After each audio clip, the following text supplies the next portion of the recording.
స్పష్టమైన ఆధారాలు లేకపోతే నేను మాట్లాడనని. ఇవాళ నేను సూటిగా ప్రశ్నిస్తున్నా ముఖ్యమంత్రి గారిని.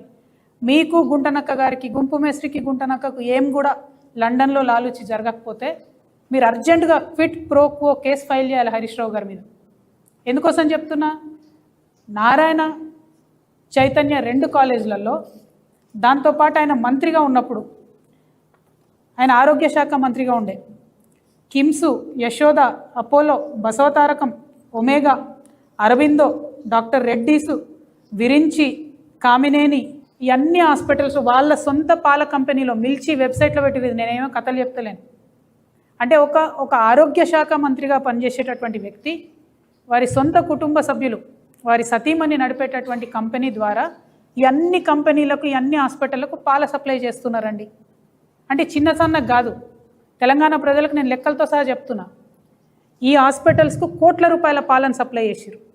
నారాయణ చైతన్య ఆంధ్ర సంస్థలకు, నారాయణ కాలేజీకి రోజుకు 2000 లీటర్ల పాలు, నెలకు 5 కోట్ల రూపాయల పాలు, చైతన్యకు 5 కోట్ల రూపాయల పాలు వెరసి 2018లో హరీష్ రావు గారి కంపెనీకి 8 సంవత్సరాలు నికరంగా లెక్క తీసుకున్నా కూడా ఇప్పటి వరకు 960 కోట్ల రూపాయల పాలను కేవలం నారాయణ చైతన్యకు మాత్రమే హరీష్ రావు గారు సప్లై చేశారు. 960 crores 8 yearsలో. అంటే ఒక మంత్రిగా ఉన్నటువంటి వ్యక్తి తన ఇన్ఫ్లుయెన్స్ని వాడి, ఇది క్విట్ ప్రోకో కాదా అండి? ఇది ఓన్లీ నేను నారాయణ చైతన్య లెక్క చెప్తాను. ఇప్పుడు నేను చదివిన హాస్పిటల్స్ కిమ్స్, యశోద, అపోలో ఇవన్నీ చెప్తలేను. అంటే ఎన్ని వందల కోట్ల పాలు ఇక్కడ సప్లై చేశారు. ఇక్కడ ఒక వ్యాపారం సప్లై అన్నటువంటి ఇష్యూ కాదు.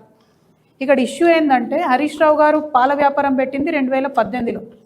కానీ అంతకన్నా ముందే తెలంగాణలో అనేకమైన డైరీస్ ఉన్నాయి. మస్కత్తి డైరీ 1965లో పెట్టింది, కరీంనగర్ డైరీ 1971లో పెట్టింది, జెర్సీ డైరీ 1986లో పెట్టింది, ముల్కనూర్ ఉమెన్స్ కోఆపరేటివ్ డైరీ 2002లో పెట్టింది, సుజలా డైరీ 2002లో పెట్టింది, వైష్ణవి డైరీ 2004లో పెట్టింది, మదర్ డైరీ ఇది ప్రజలు నడుపుకునేది, హయత్ నగర్, నల్గొండ, రంగారెడ్డి మిల్క్ యూనియన్, ఇది కాకుండా గవర్నమెంట్ డైరీ విజయ డైరీ ఉన్నది. మరి వీళ్ళకి ఎవ్వరికీ వ్యాపారం రావద్దట. ఏం విజయ డైరీకి 1000 కోట్ల వ్యాపారం వస్తే నష్టమా? పాడి రైతులకే లాభం జరుగుతుంది కదా.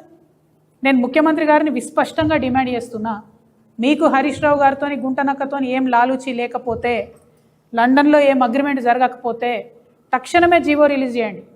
ఎనీ స్కూల్, ఎనీ హాస్పిటల్, స్కూల్లో 500 పైచిలుకుంటే జీవో ఇవ్వండి, విజయ డైరీ పాల్గొనాలని చెప్పండి. ప్రభుత్వం భూమి ఇవ్వలేదండి యశోద హాస్పిటల్కి. అంటే హరీష్ రావు గారు హెల్త్ మినిస్టర్గా ఉన్నప్పుడు యశోదకు భూమి ఇస్తారు, అదే యశోద నుండి ఆయన కంపెనీకి పాల ఆర్డర్ తీసుకుంటారు. మరి ఇది క్విట్ ప్రోకో కాదా? దీని మీద ఏం ఎంక్వైరీ జరగదా? చేయాలని చెప్పి నేను ప్రభుత్వాన్ని డిమాండ్ చేస్తున్నాను. ఇదంతా ఎందుకు ఇంతసేపు చెప్తున్నా నేను అంటే, బీఆర్ఎస్ పార్టీ కంప్లీట్గా కాంప్రమైజ్ అయిపోయింది. కోర్ వాల్యూస్ ఏవైతే ఉంటాయో, తెలంగాణ విలువలు ఏవైతే ఉంటాయో వాటిని పక్కకు వదిలిపెట్టింది. వ్యవస్థీకృతంగా అవినీతిని చేసింది. పాల వ్యాపారం హరీష్ రావు గారికి, రియల్ ఎస్టేట్ పర్మిషన్లు, మున్సిపల్ పర్మిషన్లు రామారావు గారికి, ఇసుక వ్యాపారం ఇంకొకరికి, ఇక చాలా మంది ఉన్నారు, 1 కాదు 2 కాదు. ఇట్లా వ్యవస్థీకృతమైన అవినీతి చేసింది. మళ్ళీ ఇప్పుడు ఏమంటారు, ఇక కాంగ్రెస్ ఫెయిల్ అయిపోయింది, మేమే వస్తాం గవర్నమెంట్కి అంటారు. కాంగ్రెస్ ఎట్లా ఫెయిల్ అయిపోయింది, వచ్చే అవకాశమే లేదు. కానీ బీఆర్ఎస్ మళ్ళీ గవర్నమెంట్లోకి వస్తే ఈ వ్యవస్థీకృతమైనటువంటి అవినీతిని సహిద్దామా?